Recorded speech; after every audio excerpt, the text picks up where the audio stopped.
Oh, that has to be like one of my favorite things in some time.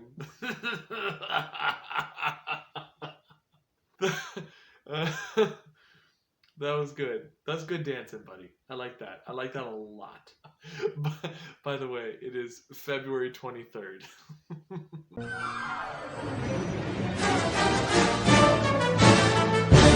Oh, I like Motown. I like a lot of stuff. I think less than genre, I care about like if it's really good music.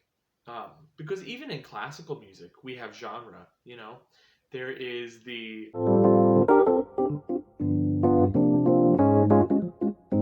Baroque period, the classical period, Romanticism, which includes several substrains. Like there's Lieder Romanticism with all those Germans, and there's also like operatic Italian Romanticism.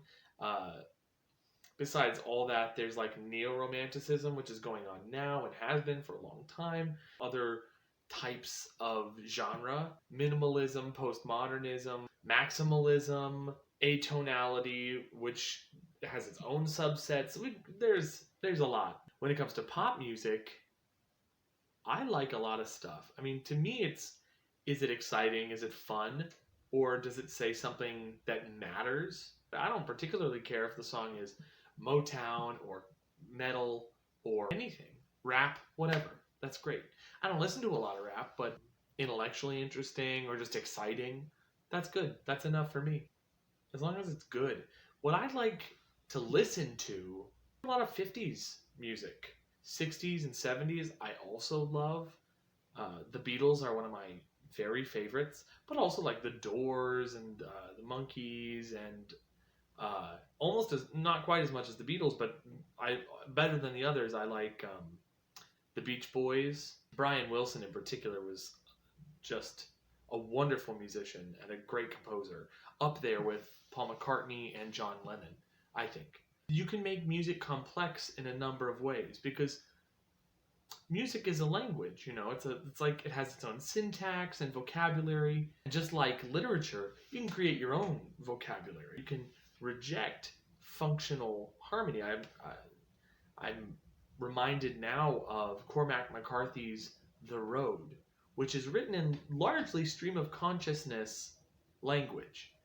There's not sentence structure and punctuation in the way that makes it clear. A lot of times when you read that, you have to go back and be like, wait, what was he saying? So you've got functional harmony, which I would compare by analogy as sort of, following all the rules. It's got all of its punctuation and it fits cleanly into academic English. But then you've got the guys that tried to Cormac McCarthy it up a little bit, like Debussy, who decided not to follow those rules. But if you listen to Debussy,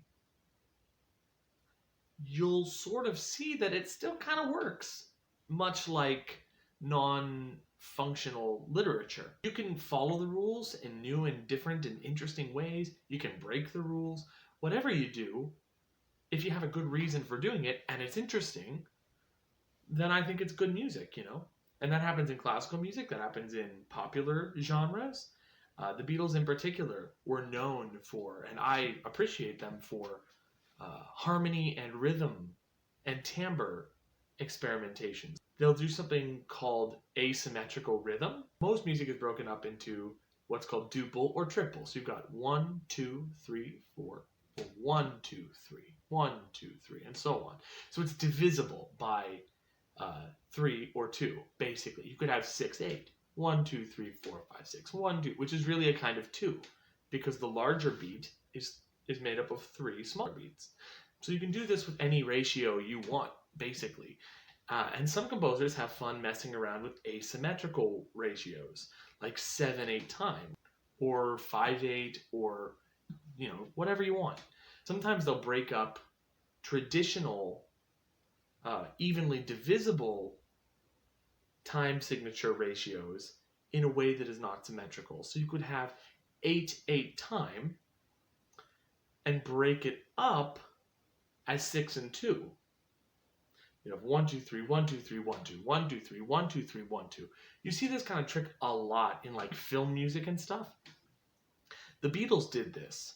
They did a lot with harmony, which is probably more complicated than I can get into. They really push the envelope in a way that is not typical of like your standard band. Queen did a lot of really cool stuff. Queen was good at just like writing a jam. So they sort of straddled the line between stuff that you just like want to listen to and also musically or dramatically interesting music. If the text is good, if the music is good, if it says something. I especially like it when the music supports the text. So anything like that, I'll be into. Then again, if you do those dances, I'll listen to goddamn anything. That was the most precious thing in the world. I'll see you next time.